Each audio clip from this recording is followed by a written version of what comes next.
สบายดีสำหรับคลิปวิดีโอนี้ข้าพเจ้าจะมาสอนวิธีการเปลี่ยนชื่อตัดตารางในฐานข้อมูลเรามาเบิ่งกันเลยว่าการเปลี่ยนชื่อตัดตารางในฐานข้อมูลนั้นเฮ็ดแบบใด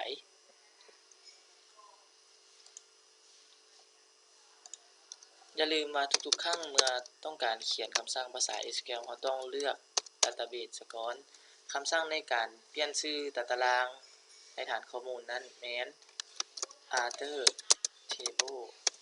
แล้วตามด้วยชื่อตัดตารางเก่า tb_product rename to tb_products เมื่อเขียนคำสั่งสำเร็จแล้วให้เราไป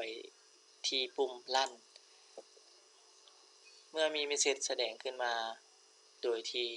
บ่มี Error ถือได้ว่าการเปลี่ยนชื่อตัดตารางในฐานข้อมูลของเราแม่นได้สำเร็จ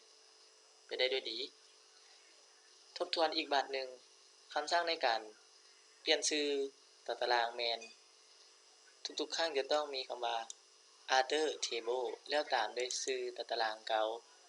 แล้วต่อด้วย rename to แล้วตามด้วยชื่อตัดตารางใหม่แล้วสิ้นสุดเครื่องหมายจำจุดขอขอบใจสำหรับการติดตาม